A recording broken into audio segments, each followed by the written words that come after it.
할렐루야. 주일 예배 오신 우리 성도님들을 주의 이름으로 축복하고 환영합니다. 이 시간 우리 다 함께 기도하실 때 오늘 예배 가운데도 하나님의 은혜와 자비하심이 임하게 하여 주시옵소서. 오늘도 내 생각과 내 모든 가치관이 오늘 예배를 통해서 성경의 가치관과 주의 가치관으로 하나님 바꿔주시고, 그리고 또 이 세상에 살고 있지만 이 세상의 가치관을 따르지 않고 하나님의 말씀을 의지하며 나가는 개혁된 믿음의 하나님의 성도가 될 수 있도록 도와달라. 우리 다 함께 주의 정오를 세 번 외치고 통성으로 기도합니다. 주여, 주여, 주여. 하나님 감사합니다. 하나님 감사합니다. 주님 감사합니다. 오늘도 하나님의 주의 은혜와 주의 자비하심이 임하게 도와주시고, 아버지 하나님, 지금도 아버지 하나님, 지금도 발걸음을 하고 있는 아버지 하나님, 이곳에 오고 있는 우리 성도들 하나님께서 붙잡아 주시고, 찬양으로 아버지 하나님, 아버지의 문을 엽니다. 주님 앞에 나아갑니다. 주님 도와주시고 인도하여 주시옵소서. 주님 홀로 영광과 찬송과 존귀를 받을 줄 믿사오며 예수님의 이름으로 축복하며 기도드립니다. 아멘. 주님을 찬양합니다.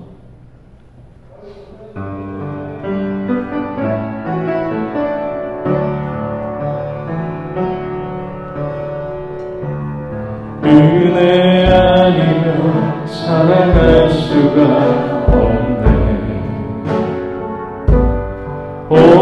오음마저도 다 주의 것이니 세상 평안과 위로 내게 없어도 예수, 오직 예수뿐이네. 은혜 아니면 살아갈 수 없네.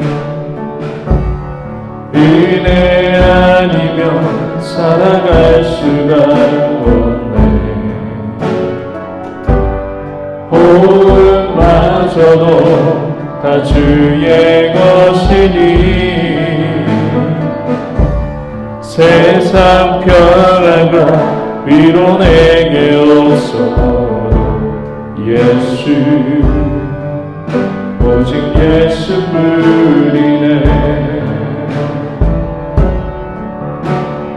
그 신계획 다 볼 수도 없고 작은 곳 안에 지쳐도 주께 묻기 나의 모든 삶 버티고 견디게 하시네. 그 신계획 다 볼 수 없어도 그 신계획 다 볼 수도 없고 작은 곳 안에 지쳐도 주께 묻기 나의 모든 삶 버티고 견디게 하시네.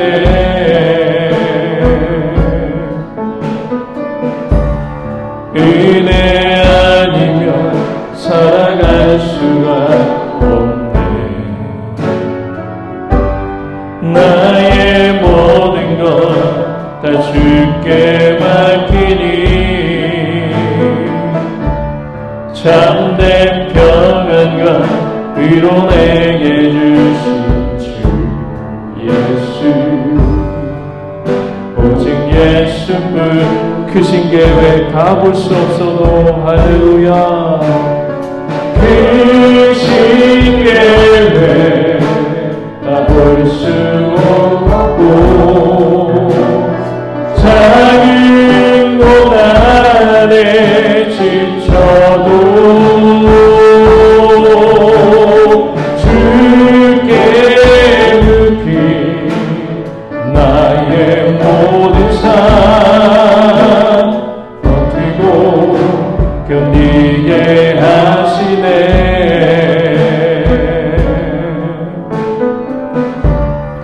은혜 아니면 살아갈 수가 없네.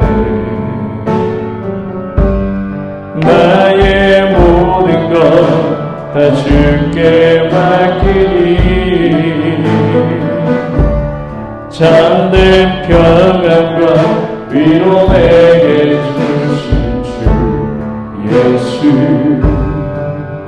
오직 예수뿐이네.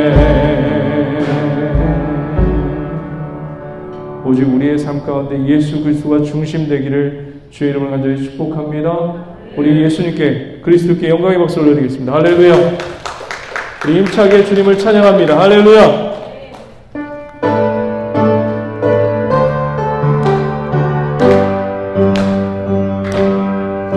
주님의 영광 나타나셨네.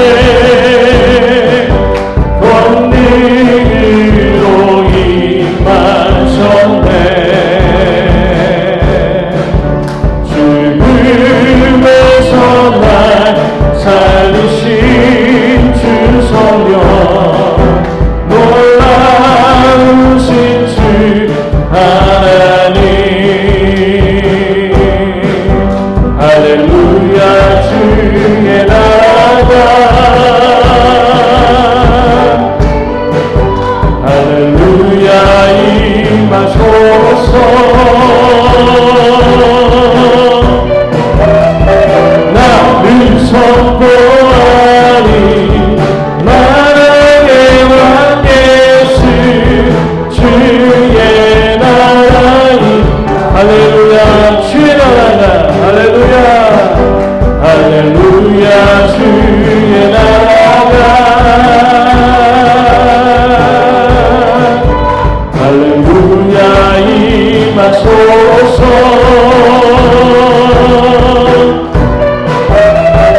나를 선포하니 나라의 왕 예수, 주의 나라 임하시네. 기뻐하며 함께 노래 부르니 소리 높여 할렐루야 부르니 주님 앞에 나와 찬양 드리며 우리 주님과 함께 기뻐하리라. 나의 창조자, 나의 창조자, 나의 구원자, 가장 귀한 나의 예수님 찬양합니다. 나의 치료자, 나의 소망 보좌 되신 주 예수 나의 주. 나의 창조자, 나의 구원자, 나의 창조자, 나의 구원자, 가장 귀한 나의 예수님 찬양합니다. 나의 치료자, 나의 사랑 목자 되신 주 예수 나의 주 찬양하니. 변찮은 주님의 사랑과 거룩한 노래 부르니 우리 다 찬양을 합시다. 주님을 만나올 때까지 예수를 곁있게 하시는 주시니 주의 그 우리를 눈보다 버리게 하셨네. 우리를 깨끗게 하시네. 무궁한 생명의 물새 생명의 구원을 받은 자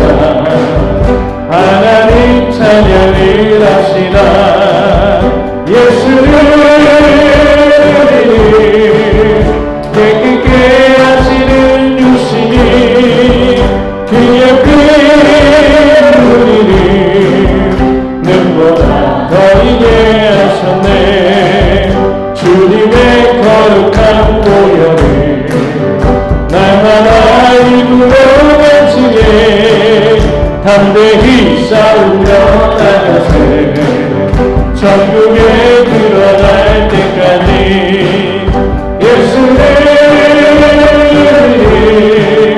깨끗게 하시는 분이시니 그 옆에 우리를 눈보다 너희게 하셨네 십자가 단단히 붙잡고 날마다 이기며 나가세 머리에 면류관 쓰고서 주 앞에 찬양할 때까지 예수는 우리를 깨끗게 하시는 주시니 그 옆이 우리를 눈보다 더이게 하셔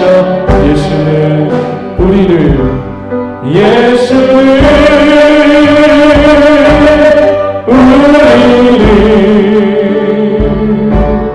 깨끗게 하시는 주시니 그의 피 우리를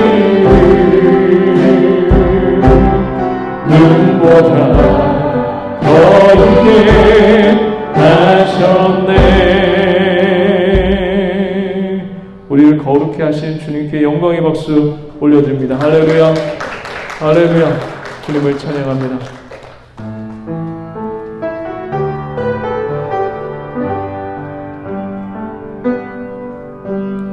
주여 우린 연약합니다. 우리 오늘 힘겨워합니다.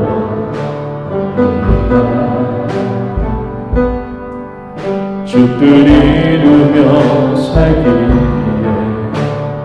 부족합니다. 우린 연약합니다. 주여 우린 넘어집니다. 주여 우린 넘어집니다. 오늘 하루 또 실수합니다.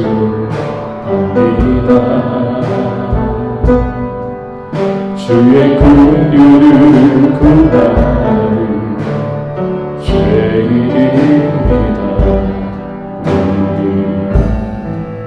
주만 바라봅니다. 한없는 주님의 한없는 주님의 은혜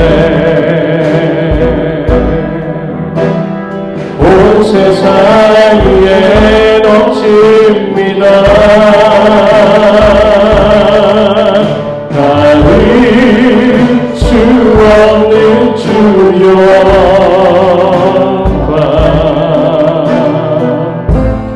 온 땅 위에 충만합니다. 주님 나니 길이 오니 우리 그 길 따라갑니다.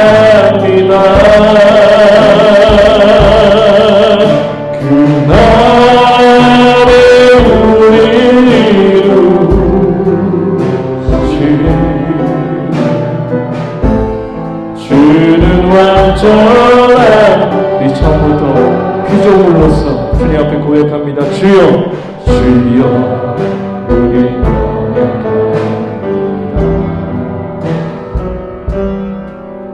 우리 오늘을 힘겨워합니다.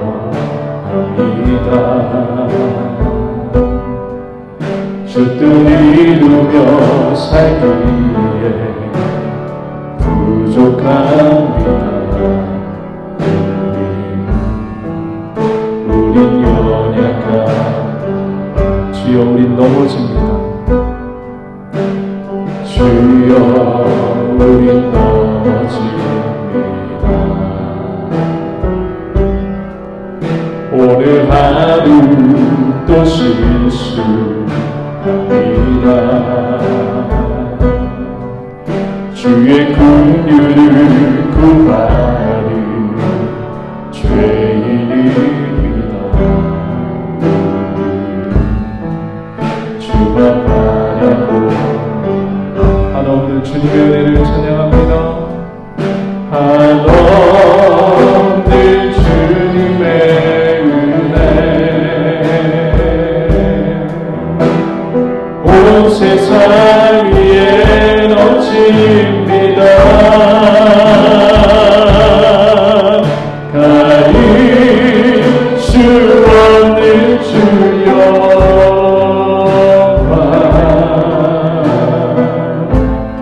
온 땅 위에 충만합니다. 주님만이 길이 오니 우리 그 길 따라갑니다.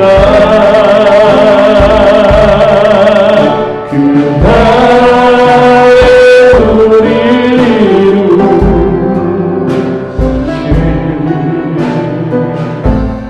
주는 완전함이 한없는 주님의 은혜를 찬양합니다.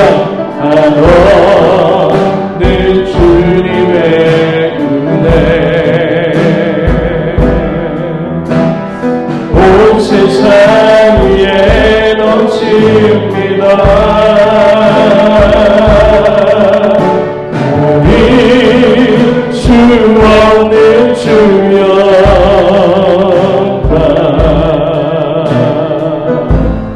온 땅 위에 충만합니다.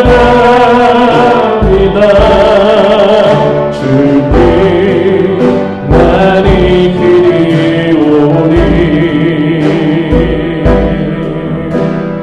우리 길 따라갑니다.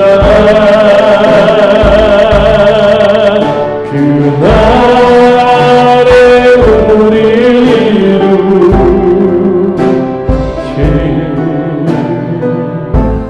주는 완전함이다. 다시 우리 예배를 위해서 하나님 주님의 음성을 듣기 원합니다. 주님을 만나기 원합니다. 피조물로서 주님 앞에 겸손해지는 기업을 된 아버지의 예배가 되기 원하고 주님께 영광 돌리는 기업을 된 시간이 될 수 있도록 하나님 그 기회와 시간을 하나님 앞에 드릴 수 있도록 도와달라고 우리 다 함께 주의 성원을 세 번 외치고 종성으로 간절히 기도합니다. 주여 주여 주여. 하나님 말씀은 사무엘상 25장 사무엘상 25장 43절 44절 말씀입니다. 하나님의 말씀은 사무엘상 25장 43절 44절 말씀입니다. 우리 다 함께 찾으셨으면 짧은 절이니까 우리 다 함께 일어서서 하나님의 말씀을 경외하는 마음으로 다 함께 짧으니까 함께 합독을 하도록 하겠습니다. 다윗이 또 이스라엘 아히노암을 아내로 맞았더니 그들 두 사람이 그의 아내가 되니라. 사울이 그의 딸 다윗의 아내 미가를 갈림에 사는 라이스의 아들 발데에게 주었더라. 아멘. 우리 좌우 앉으시면서 좌우 옆 분들에게 이렇게 인사하도록 하겠습니다. 주님이 지켜주시고 붙들어 주십니다. 네, 한 번 더 인사할까요? 예수님의 이름으로 사랑하고 축복합니다. 오늘 제목을요, 말씀의 제목을 또다시 시작. 무엇을 시작하고 있을까요? 또다시. 예. 그것을 저와 여러분들이 오늘, 이 짧은 두 절의 말씀 속에서, 한번 살펴보았으면 좋겠습니다. 우리가 저번 주까지, 다윗이, 나발을 죽이러 가는 장면을 보았죠. 뭐 좀 달라고 하니까 그 나발이 다윗이 누구냐?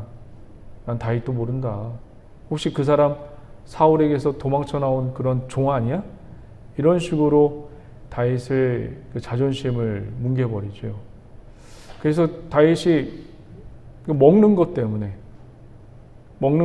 이제 혈기와 복수심이 차서 그 전에 사울을 옷자락을 베면서 내가 기름 부음 받은 자를 죽일 수 없다고 하는 그 거룩한 모습은 온데간데 없이 혈기와 복수심에 차서 나발을 죽이려고 군사 400명을 데리고 가는 장면을 보았습니다. 그리고 이 소식을 듣고 나발의 아내인 아비가일이 찾아와서 신랄하게 누구를 욕하죠? 자기 남편을 욕하죠.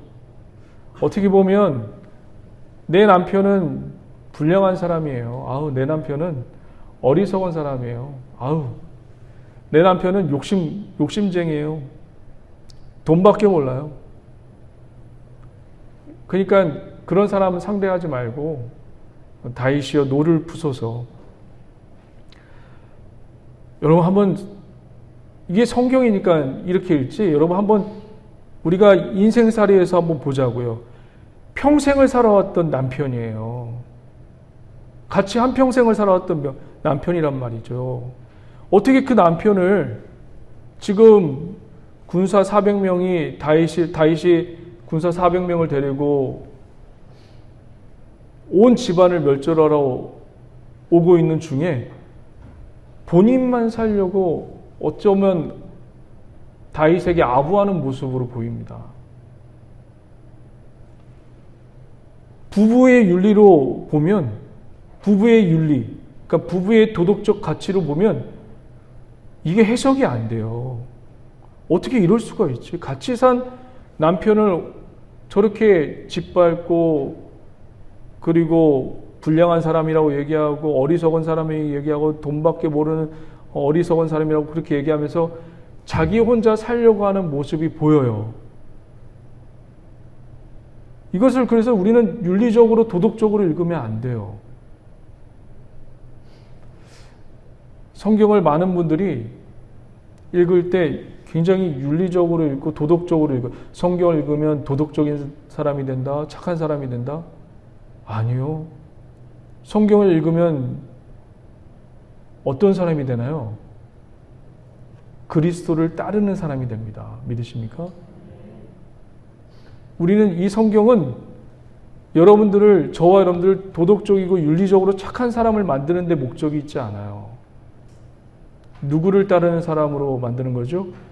그리스도를 따라요. 그리스도를 따르면 열매를 안 맺을 수가 없어요. 믿으십니까? 나발의 아내 아비가일이, 그러니까 부부의 윤리와 도덕으로 보면 이거 자기 혼자만 살려고 남편을 그렇게 뒷담화하는 거나 마찬가지예요. 결국 이 다윗의 노와 혈기와 그리고 다윗의 이 복수심이 누구를 만나서 사그라들죠? 아비가일을 만나서 사그라들어요. 자, 우리의 이런 이 세상에 있는 욕심과 그리고 세상의 가치관을 따르고 싶어하는 이런 욕구가 누구를 만나서 우리가 사그라들죠? 오늘 예배 시간에 누구를 만나서 사그라들죠? 그리스도를 만나서, 그리고 성령님을 만나서 내가 살았던 인생의 가치관을 포기하고 어떤 가치관으로 살게 되죠? 성령님을 만나면 하나님의 가치관대로 살게 돼요. 할렐루야. 그래서 이 아비가일은 부부의 윤리로 보면 안 되고 도덕으로도 보면 안 되고 어떤 모습으로 봐야 되죠? 하나님의 속성으로 봐야 돼요. 이 아비가일의 모습 속에 성령님의 속성이 있어요. 예수 그리스도의 속성이 있어요. 다윗의 나라, 다윗의 집을 든든히 세워야 되지 않겠습니까? 여러분, 다윗을 통해서 누가 오시죠? 예수 그리스도가 오세요. 그래서 이 나라는 개인의 혈기와 개인의 복수심으로 세워지는 나라가 되면 안 돼요. 그래서 하나님이 아비가일을 보내셔서 다윗의 혈기와 복수심을 누그러뜨립니다. 다시 회복시키세요.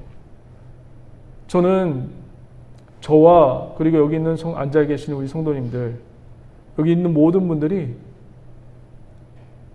나를 통해서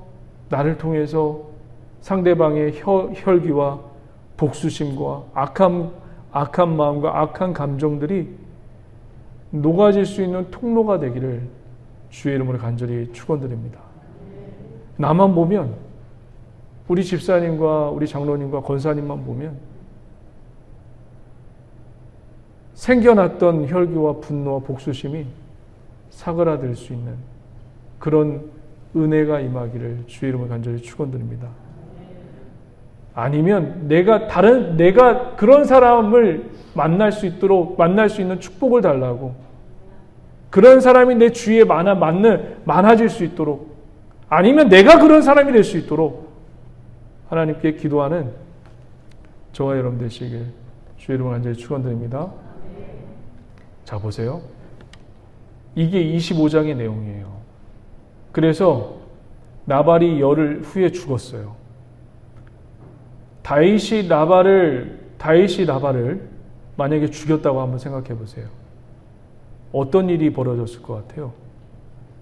아비가일이 그 혈기와 노와 분노를 사그라뜨리지 않고 다윗이 자기 힘으로, 자기 실력으로, 자기 능력으로 나발을 죽였어 봐요. 그러면 무엇을 볼 수가 없죠? 하나님이 열흘 후에 죽이는 나발의 모습을 볼 수가 없는 거예요. 하나님의 일을 볼 수가 없어요. 무엇을 하면? 내가 내 힘과 내 혈기대로 살면 하나님이 하시는 일을 볼 수가 없어요. 그러니까 우리는 기다려야 되고, 기다리는 동안 뭘 해야 됩니까? 기도해야 되고 하나님 앞에 나아가야 합니다. 말씀을 봐야 합니다. 믿으십니까? 이렇게 25장이 끝났어요. 그런데 그렇게 끝나지 않고 또 43절, 44절 생뚱맞게 다윗이 누구랑 결혼했다. 그리고 또 다윗의 첫 번째 부인이었던 미갈을 사울이 다른 남편에게 주었다. 생뚱맞게 이 두 절로 25장을 마무리 짓고 있어요. 너무 생뚱맞아요. 오늘 제목이 뭐라고 했죠? 또다시 시작됐어요. 무엇을 또다시 시작하고 있는 걸까요, 다윗이? 잘 보세요. 다윗이 사울을 죽이지 않고 옷자락을 베었어요. 기름 부은 자를 죽일 수 없대요. 그때는 성령의 섭리에, 하나님의 섭리에 지금 움직이고 있습니다. 그 다음에 또 어떤 일이 벌어지죠? 갑자기 혈기와 분노가 생겨서 나발을 죽이겠다고 합니다. 그런데 또 아비가일을 만나서 이 혈기와 노기가 줄어들고 하나님의 섭리대로 다시 돌아와요. 근데 또 이게요, 다윗이 성령으로 충만했다가 그리고 자기의 생각과 뜻대로 살다가 또 아비가일을 만나서 성령으로 충만했다가 또 오늘 43절 한번 보실래요? 누구랑 또 결혼을 하죠? 네. 또 다시 시작되는 게 뭘 시작하고 있는 걸까요? 뭔가 죄악을 저지를 시작을 또 하고 있는 거예요. 43절 보세요. 다 같이 한번 읽어볼까요? 다윗이 또 이스라엘 아히노암을 아내로 맞았더니 그들 두 사람이 그의 아내가 되니라. 또 두 사람이나 아내가 되었대요. 다윗의 첫 번째 부인은 사울의 딸 누구죠? 미갈이에요. 또 두 번째 부인은 나발의 아내였던 아비가일이에요. 39절 한번 보실래요? 39절. 25장 39절 다 같이 한번 읽어봅니다. 시작.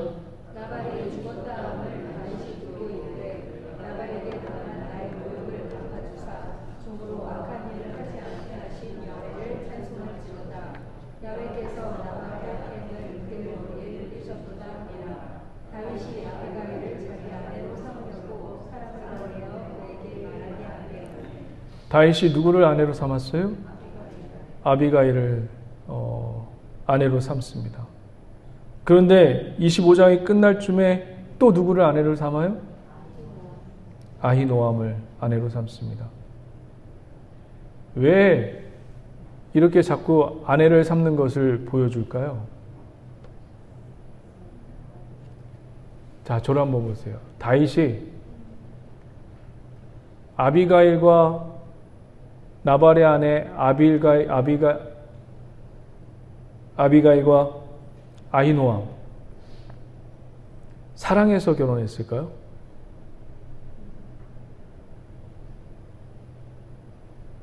나발의 아내를 사랑해서 결혼했을까요?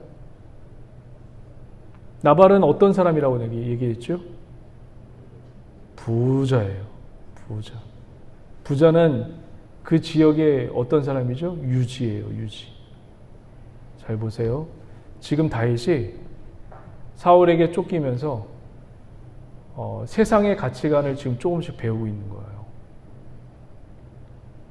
그때 당시에 세력을 키우고 영향력을 키우고 인기를 누리려면 자기의 지도자의 위치가 안정감을 누리려면 가장 빠른 길이 무엇이었을까요? 그 당시 자기의 힘을, 자기의 권력을 유지할 수 있는 가장 빠른 길이 뭘까요? 혹시 이런 얘기 들어보셨어요? 정략 결혼이라고 들어보셨어요? 많이들 들어봤죠? 지금 다윗이 그걸 지금 깨닫고 있어요. 자기가 너무 힘이 없다 보니까 이 아비가일과 결혼을 하고, 그리고 또 이 결혼을 해보니까 자기의 힘과 자기의 영향력이 조금씩 뿌려지는 거예요. 힘이 있어지는 거예요. 그것을 알게 된 거예요. 그래서 또 한 번 결혼을 합니다. 이 사람은 어떤 사람이에요? 이스르엘 43절 한번 볼까요? 이스르엘 아히노암이라는 사람이에요. 이 이스라엘이라는 지명이 그 학자들마다 이 지명 여기가 어디냐면 이게 북쪽이에요. 에브라임, 이사갈 뭐 그쪽에 있는 쪽이에요. 지파가. 그런데 학자들마다 이 이스라엘을 남쪽에도 있다라고 보더라고요. 이게 남쪽에 있는지 북쪽에 있는지, 남유다에 있는지 북쪽 에브라임에 있는지 이거를 정확하게 규정을 못해요. 하여튼 여하간 이 다윗이 이 아히노암과 결혼했다는 얘기는 이 아히노암이 그냥 단순히 예뻐서 사랑해서 결혼한 게 아니에요. 뭔가 그 지역의 유지의 딸이라든지 뭔가 영향력이 있는 사람의 딸과 지금 결혼을 하고 있는 겁니다. 여러분 신명기가 여러분 구약에 여러분 성경을 읽을 때 열왕기서를 읽어보면 착한 왕과 나쁜 왕이 나오죠. 이 사람은 하나님께 충성되었더라. 이 사람은 하나님께 악한 왕이었더라. 이 기준이 되는 책이 뭔지 아세요, 혹시? 악한 왕과 착한 왕을 구분짓는 성경의 기준이 되는 책이 있어요. 그 책이 신명기서입니다. 신명기서를 중심으로 해서 이 왕은 악한 왕이고 이 왕은 악한 왕이 아니라는 것을 구분해내요. 다윗이 지금 미갈과 결혼했고 미갈과는 지금 헤어졌지만 아비가일과 아히노암과 지금 결혼하고 있어요. 지금 계속해서 이제 아내가 늘어날 거거든요. 그러면 무엇을 지금 범하는 거죠? 하나님께서 신명기 17장에 보면 너희들이 이제 왕을 세울 텐데 만약에 왕을 세울 때 세 가지를 금하라고 얘기합니다. 첫 번째가 뭘까요? 병마를 많이 두지 말래요.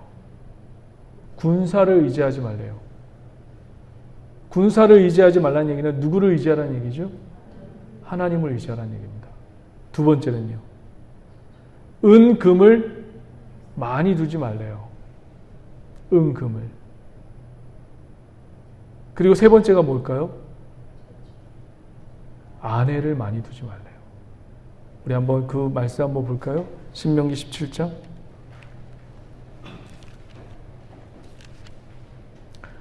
신명기 17장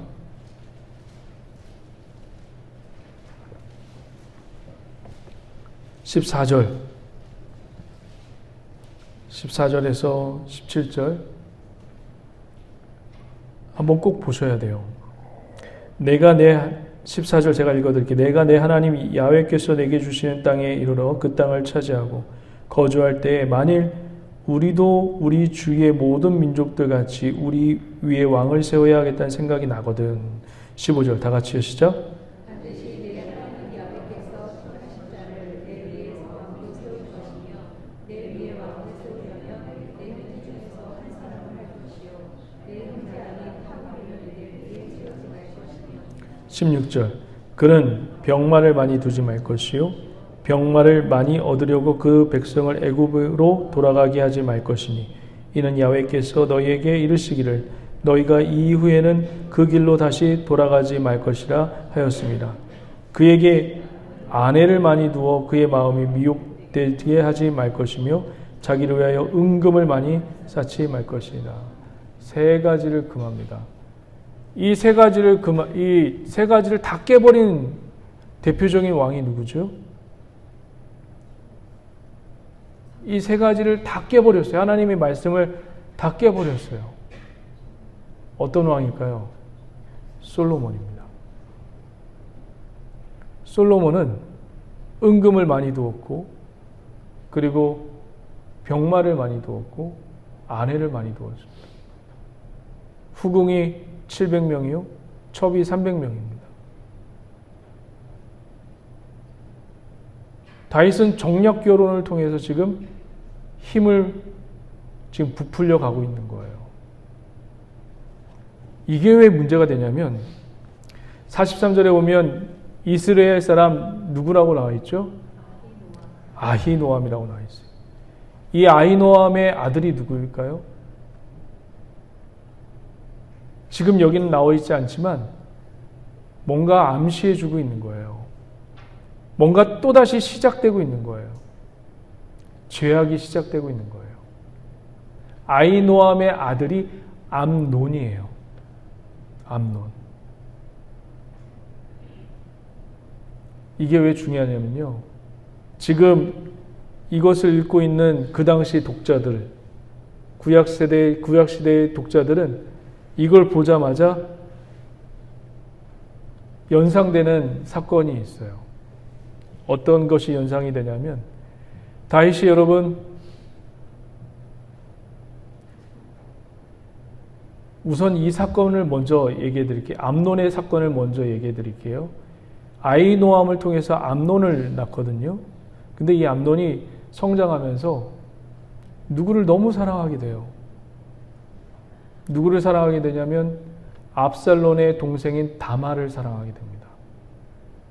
근데 거기서 사랑이라는 단어가 나오는데 이 사랑이라는 단어가 어떤 정신적이고 정서적이고 감성적인 사랑이 아니라 육체적인 사랑을 얘기합니다. 육체적인 사랑을 하고 싶은 거예요.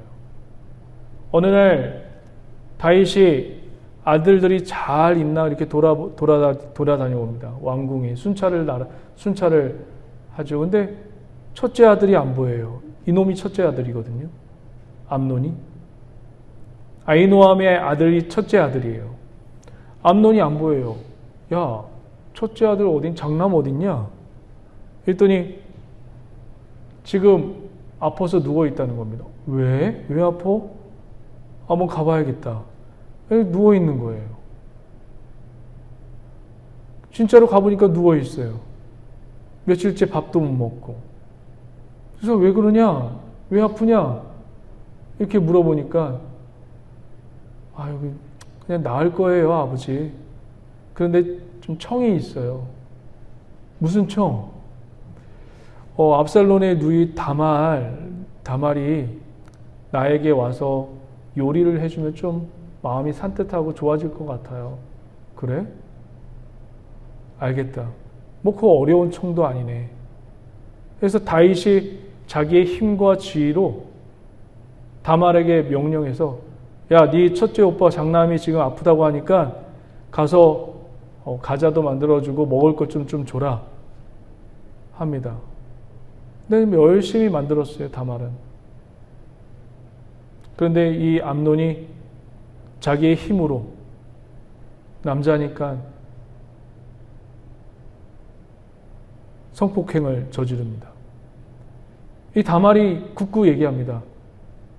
오빠, 이러지 마세요. 이러지 마세요. 오빠는 왕자니까 아빠에게 얘기해서 나랑 결혼하게 해주면 이렇게 나을 텐데 왜 지금 이렇게 어리석게 행동합니까? 어리석은 왕이 되지 마소서. 그런데도 자기의 힘과 지위로 다말을 성폭행하게 됩니다. 그래서 결국 다말이 사무엘상에 보면 어떤 표현을 쓰고 사무엘하 13장에 보면 처량하게 지냈더라 라고 표현하고 있어요. 압살롬의 집에서 처량하게 지냈더라. 이 표현이 무슨 표현인지 아세요? 폐인이 됐다는 얘기예요. 폐인. 그런데 보세요. 이 사건이 언제 일어난지가 중요해요. 이 사건이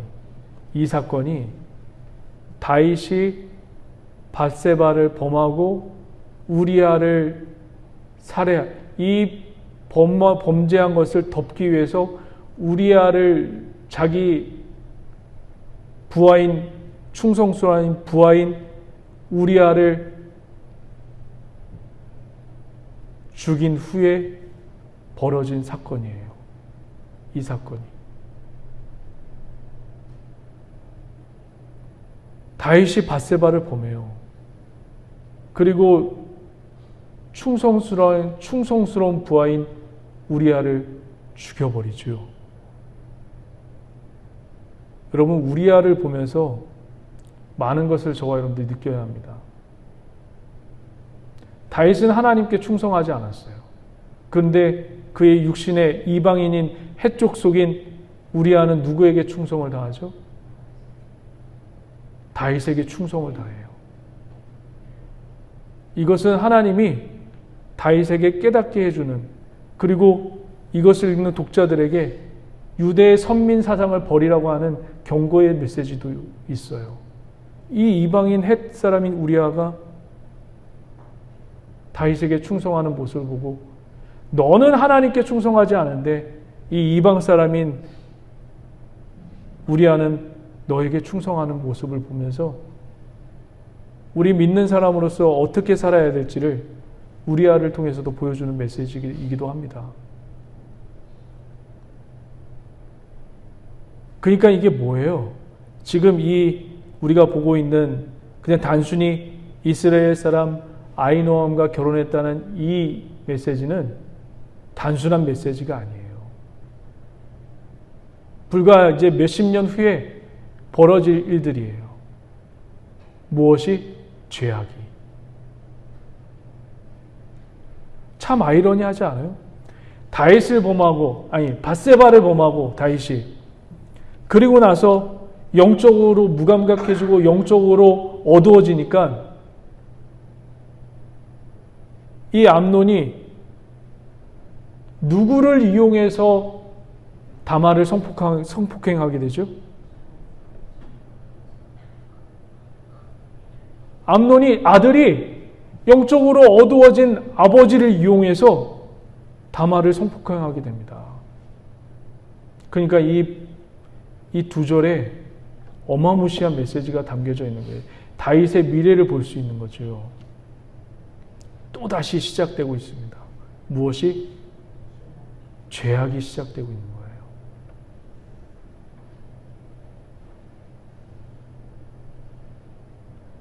다윗은 지금 자기의 힘을 지금 과시하려고 정략 결혼을 통해서 영향력을 지금 펼쳐져 나가고 있습니다.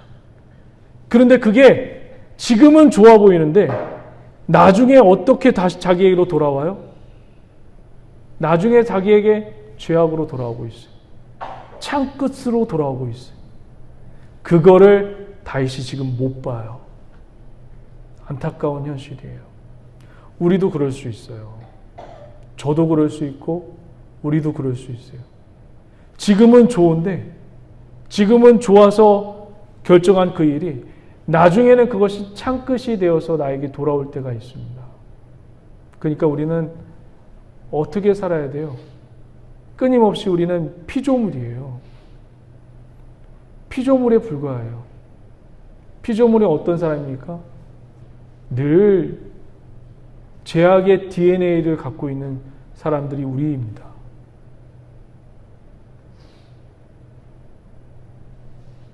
단순히 자기의 영향력을 지금은 좋죠.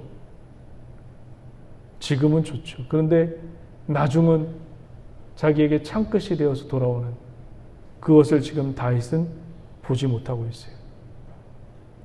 무엇의 결핍이죠, 이거는? 무엇이 결핍되었기 때문에 이런 현상이 나오는 거죠? 하나님과의 깊은 교제가 없기 때문에 나오는 현상입니다. 하나님과의 깊은 교제. 우리는 새벽 예배에서도 얘기했지만 보통 많은 분들이 내가 이렇게 기도하면 하나님이 이렇게 응답해 주십니다. 그런 얘기를 많이 듣고 자라왔고 그렇게 또 겉면도 해요. 우리가 예배를 많이 들어 기도를 많이 하거나 그러면 하나님이 복 주십니다. 이게 기복이에요. 내가 뭘 하면 당연히 하나님 신이 나에게 무엇을 주신다. 어떤 대가를 주신다. 이게 기복이에요. 기복신앙이에요. 내가 기도를 해도 이 기도의 응답의 주권은 누구에게 있습니까? 하나님께 있다고 하는 게 이게 그리스도인의 고백이에요. 다니엘의 세 친구가 어떤 고백을 해요?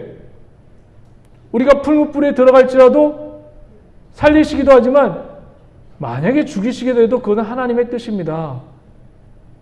이게 그리스도인의 고백이에요. 우리가 기도를 하고 하나님을 섬겨서 무조건 그 대가로 하나님의 복이 임한다. 이건 기복입니다.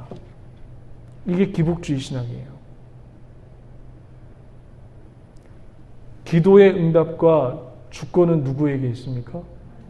여러분들이 아무리 용을 쓰더라도 뭐 1000번의 제사를 드리고 뭐 몇십 년 동안 돌을 닦고 산에 올라가서 막 돌을 닦고 기도한다 해도 그 기도의 주권은 누구에게 있어요? 하나님에게 있다는 걸 잊지 마셔야 돼요. 내 노력 여부에 따라서 내가 이렇게 하면 그 대가를 통해서 주시겠죠. 그거는 기복이에요. 그거는 기복주의 신앙입니다. 기도의 응답은 철저히 누구에게 있어요? 하나님께 있어요. 그래서 저와 여러분들은 하나님께 불쌍히 여김을 받아야 합니다. 믿으십니까? 불쌍히 여김을 받아야 되고 긍휼히 여김을 받아야 됩니다. 할렐루야. 이제 마지막으로 44절 한번 볼까요? 갑자기 사울이 그의 딸을 다른 사람에게 줍니다. 왜 주었을 것 같아요? 볼까요? 사울이 44절 다 같이 한번 읽어봅니다. 시작. 사울이 그의 딸 다윗의 아내 미갈을 갈림에 사는 나이스의 아들 발덱에게 주었더라. 왜 주었을까요? 지금 사울이 보니까 다윗의 지금 속속들이 지금 알고 있어요. 다윗이 지금 결혼해 가고 있는 거예요. 정략 결혼이란 것을 다윗이 터득을 했어요. 그래서 다윗이 저런 식으로 해서 영향력을 펼쳐나가고 있는 것을 사울이 보게 됩니다. 지금 떨어져 있지만 미갈은 누구의 부인이에요? 다윗의 부인이에요. 혹여나 다윗의 부인이기 때문에 이 미갈을 통해서 사울은 어느 지파 사람이죠? 사울은 어느 지파 사람이에요? 베냐민 지파 사람이에요. 베냐민 지파에도 영향력을 좀 휘두를까봐 두려워서 사울도 똑같이 다윗과 같은 가치관으로 이 자기 딸 미갈을 자기 부족 사람인 사람에게 주고 있는 거예요. 사울도 지금 똑같이 이 미갈을 통해서 무엇을 경고하게 하고 있죠? 자기 부족 베냐민을 단돌이 하고 있는 거예요. 얼마나 어리석어요. 이 통치의 지휘권은 여러분 성경을 통해서 봤지만 누구에게 달려있죠?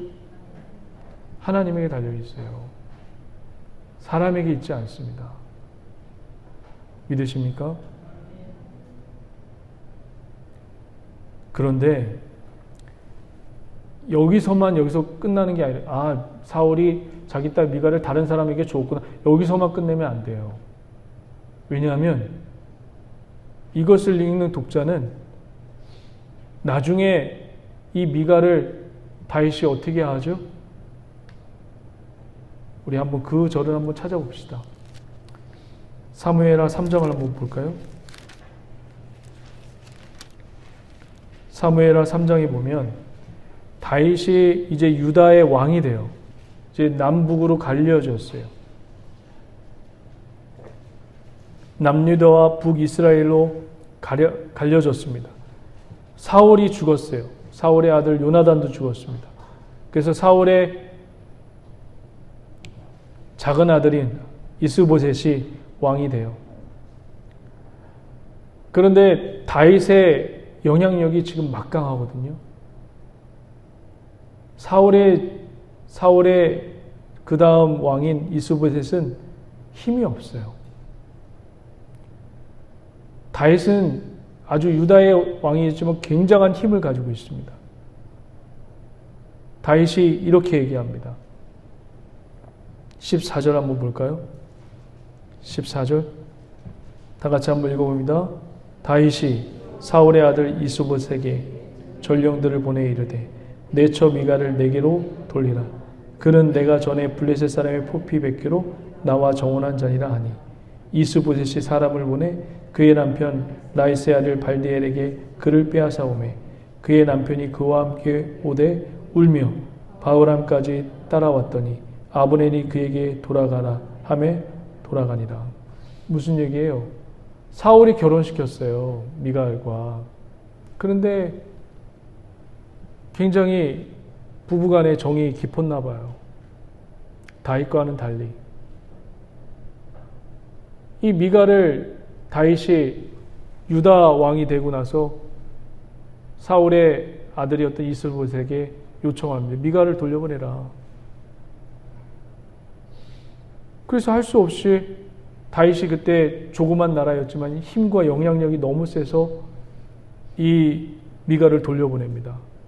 그런데 그의 남편인 이 발디엘이 엉엉 울면서 쫓아가는 거예요. 사랑하는 이 부부지간을 다윗이 무엇으로 지금 뺏고 있죠? 다윗이 자기의 힘과 능력으로 지금 뺏고 있는 거예요. 자기의 권자에서 나오는 그 힘으로 빼앗기는 거예요. 왜 다시 미갈을 돌려보내라고 했을까요? 사랑해서요? 아니요. 사랑해서가 아니에요. 지금 다윗의 머리에는 뭐가 있냐면 저 북이스라엘도 통합하려고 하는 그런 머리가 있었던 거예요. 그런 계략이 있었던 거예요. 미갈은 누구의 딸이죠? 사울의 딸이에요. 사울은 죽었지만 아직도 북이스라엘에 영향력이 좀 남아있어요. 그리고 사울은 초대 통합 이스라엘의 왕이었기도 해요. 사울의 딸을 데리고 오면서 다윗은 무엇을 노렸던 걸까요? 사울의 정통성을 노린 거예요. 미가를 더 데려오면 나의 왕의 입지가 좀 더 견고해지겠지. 여기까지 여러분 보실 줄 아셔야 돼요. 단순히 결혼했구나, 미갈의 딸을 다른 사람에게 보냈구나, 여기서 그치지 마시고 더 깊이 들어가서 보셔야 됩니다. 뭐가 또 다시 시작되고 있죠? 죄악이 또 다시 시작되고 있어요.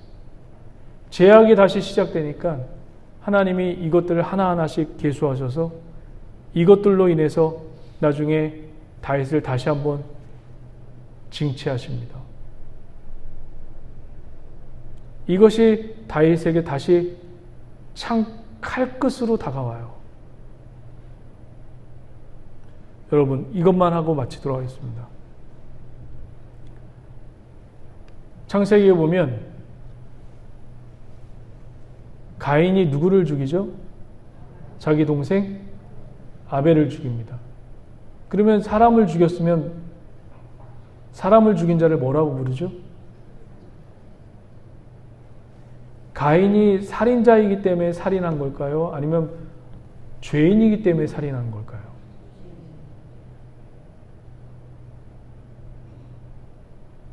아담 이후에, 여러분, 아담 이후에 타락했기 때문에 무엇이 되었죠? 우리는 죄인이 되었어요. 죄인이기 때문에 살인을 한 거예요. 살인해서 살인자가 된 게 아니에요. 다윗은 지금 죄인인 것을 지금 까마득히 잊고 있어요. 내 안에 그 근본된 게 자리 잡고 있는 것을 모르고 있어요. 지금 또다시 시작되어 가고 있어요. 다윗의 범죄가 하나하나씩 차곡차곡씩 쌓여져 가고 있습니다. 다윗의 죄의 절정이 어디예요? 여러분, 밧세바를 범할 때 다윗이, 우리는 여러분 보면, 이 인생살이에 보면 사람들이 바람 필 때 어떻게 바람을 펴요? 몰래 펴요? 아니면 대놓고 펴요? 몰래 펴요. 이게 사람이에요. 근데 다윗은 밧세바를 바람 필 때 어떻게 했나요? 자기 신하에게 시켜서 우리아의 아내 밧세바를 데리고 오라고 해요. 다 보는 신하들 앞에서 공개적으로 합니다. 이게 어디서 나오는 배짱일까요? 자기 왕권에 대한 견고함과 흔들리지 않는 자신감에서 나오는 배짱입니다.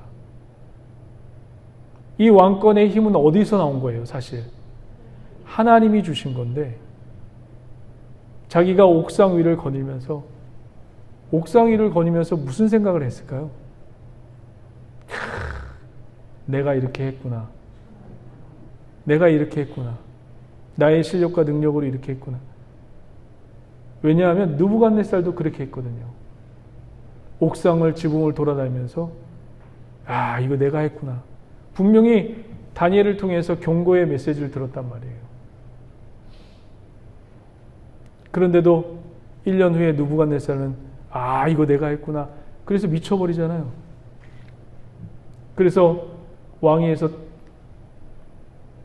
쫓겨나게 되잖아요.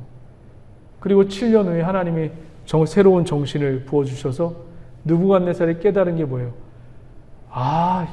이게 내가 한 게 아니라 어떤 전능하신 하나님께서 이 나라를 좌지우지하는구나. 그때서야 깨닫고 하나님께 영광을 돌리는 장면을 다니엘서에서 보게 됩니다. 오늘도 저와 여러분들 기억하셔야 돼요. 뭘 기억해야 되냐면 저와 여러분들 피조물입니다. 창조주가 아니에요. 그래서 늘 연약해질 수 있고 자기 힘과 자기 실력으로 살아가서 지금 죄를 짓고 있을 수도 있어요. 근데 이게 죄가 아닌 줄 제가 아니라고 생각을 해요. 근데 시간이 지나 보면, 나중에 시간이 지나서 보면 그때 내가 했던 행동이 성령의 은혜를 받아서 그게 죄악이었구나 라는 것을 하나님께서 깨닫게 해주십니다. 지금은 몰라요. 왜요? 우리가 피조물이기 때문에. 오늘도 저와 여러분들 하나님 앞에 또 엎드리고 또 엎드려서 겸손한 하나님의 자녀 되시길 주의 이름을 간절히 축원드립니다. 기도하시겠습니다. 하나님 감사합니다. 오늘도 아버지 하나님 주의 말씀을 듣고 또 기도하고 또 엎드립니다. 도와주시옵소서. 늘 넘어지고 또다시 시작되는 죄악의 습성을 갖고 있는 우리들입니다. 아버지 도와주셔서 주님의 은혜와 능력으로 살 수 있도록 역사하여 주시옵소서. 주님 감사드리며 예수님의 이름으로 축복하며 기도드립니다. 아멘. 우리 다 함께 자리에 일어서서 찬양 드리면서 기도하도록 하겠습니다.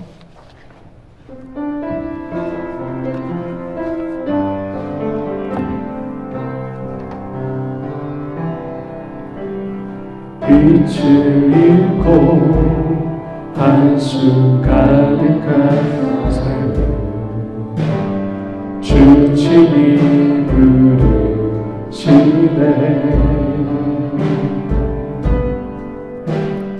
나의 약한 모두 하시는 주께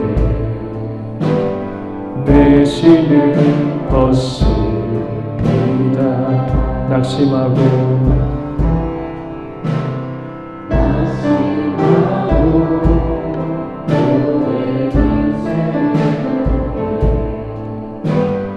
주의 뜻 이루시네 갈 길 잃은 삶의 장소 만들어 주가 역사하시 바다의 길을 내신 주님을 찬양합니다. 바다의 길을 내며 하늘에 비추신 주 내 깊은 두려움 다시 서주시네 죽음에 가득한 것 언약의 길을 걸으니 아름다운 그 삶 나 찬양하리 낙심한 자 다시 회복하시는 낙심한 자 다시 회복하시는 그의 구원을 보라 묶인 자의 잠든 자유제신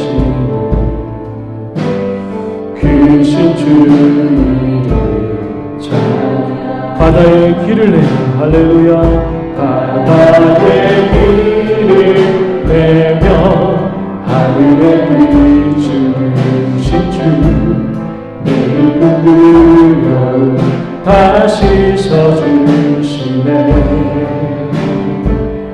죽음에 가득한 것 언약의 길을 걸으니 아무튼 그 사랑 나 찬양하리 바다의 길을 내시며 바다의 길을 하늘에 비추신 주 내 깊은 두려움 다시 서주시네 죽음에 가득한 것 언약의 길을 걸으니 하늘의 그 삶 나 찬양 우리 한 번 더 바다의 길을 내며 하늘에 빛을 주신 주님을 찬양합니다. 빛을 내며 하늘에 빛을 주신 주 내 깊은 두려움 다시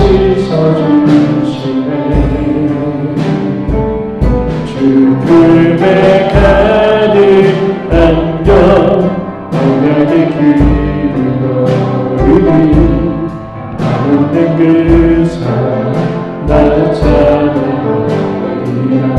우리 다 함께 말씀을 생각하면서 주의 성을 세 번의 주의 동성으로 기도합니다.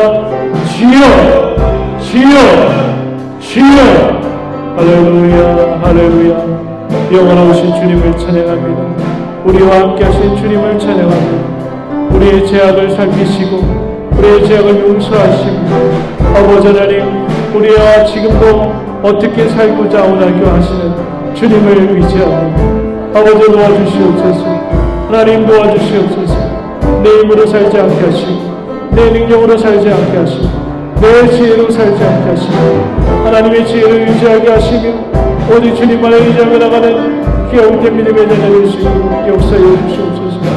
내가 도저히 건세는 예수님의 이름으로 떠나갈지어다 떠나갈지어다 떠나갈지어다. 할렐루야. 우리 성도를 도와주시옵소서. 아버지 하나님 기름 부어주시옵소서. 아버지 아픈 자에게 아버지 하나님 기름 부어주시고 아버지 소망이 없는 자에게 소망을 부어주시옵시고 하나님의 아버지의 뜻과 은혜를 부어주셔서 오직 주님만을 인정할 수 있도록 하나님 역사해 주시고 인도하여 주시옵소서. 하나님 도와주시옵소서. 주여 역사해 주시옵소서. 모든 내가 꺼져진 것에는 예수님의 이름으로 따라 도와주시옵소서. 아버지 하나님 주의 은혜와 주의 자비와 주의 긍휼함이 이곳에 넘쳐나게 원합니다. 하나님 도와주시옵소서. 내 힘과 내 능력과 내 지혜로 살기를 내려놓고 하나님 앞에 겸손히 엎드리며 주님만을 의지하며 나갈 수 있도록 하나님 역사해 주시옵소서. 아버지 하나님 우리 성도들 기도합니다. 아버지 하나님 주의 앞으로 오실 성도님들 기도할 것입니다. 이것이 아버지 주의 은혜가 넘쳐나는 기억 때나 아버지 예배의 영수받게 하시고 주님이 아버지에서 역사하시고 섭리하시는 주님의 붙드시는 거룩한 하나님을 찬양하고 예배하는 아버지의 겸손한 믿음의 아버지 예배의 장수가 될 수 있도록 하나님 역사해 주시고 인도해 주옵소서. 하나님의 꿈이 이루어지고 하나님의 능력이 이루어지고 하나님의 아버지의 기름 부음이 충만케 하시고 하나님의 소원과 꿈이 이루어지고 하나님의 능력이 이루어지며 하나님의 기름 부음이 넘쳐나는 기업된 믿음의 영역을 가리게 하여 주시옵소서. 아버지 하나님 도와주시옵소서. 하나님 도와주시옵소서. 오늘도 아버지 주 앞에 엎드립니다. 하나님 내 힘으로 할 수 없어서 하나님을 의지하니 주여 도와주시옵소서. 오 주님을 찬양합니다. 아버지 나의 앞길 가운데 인도하시는 이끄신 주님을 찬양합니다. 바다의 길을 내며 바다의 길을 내며 하늘에 비추신 주 내 깊은 끌려 다시 서주시네 주님의 가득한 영 언약의 길을 걸으니 한없는 그 사랑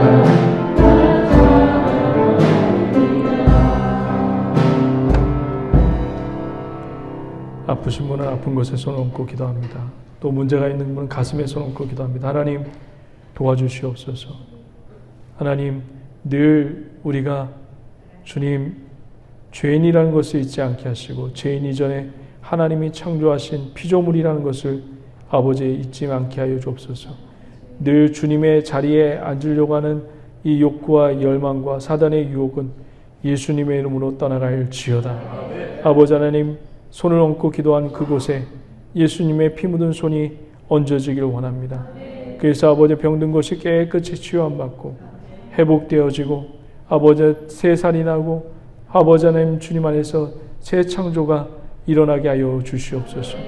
또 아버지의 문제가 있어 가슴에 손 얹고 기도한 성도들 하나님 들어주시옵시고 아버지 하나님 불쌍히 여겨주시고 긍휼히 여겨주시옵소서. 우리 성도들을 괴롭히고 유혹하게 하고 미혹하게 하고 또 아버지의 죄악에 빠지게 하는 사단의 권세야 또 아버지의 병의 권세를 주는 사단의 권세야 예수님의 이름 명하노니 흑암과 저주의 권세는 예수님의 이름으로 떠나갈지어다. 떠나갈지어다. 모든 더럽고 추한 온수마귀야 귀신의 세력아 예수님의 이름으로 떠나갈지어다. 하나님께서 함께하여 주시고 우리 성도를 만져주시고 붙잡아 주시옵소서. 주님 감사드리며 예수님의 이름으로 축복하며 간절히 기도드립니다. 아멘. 우리 하나님께 영광의 박수 올려드리겠습니다. 할렐루야.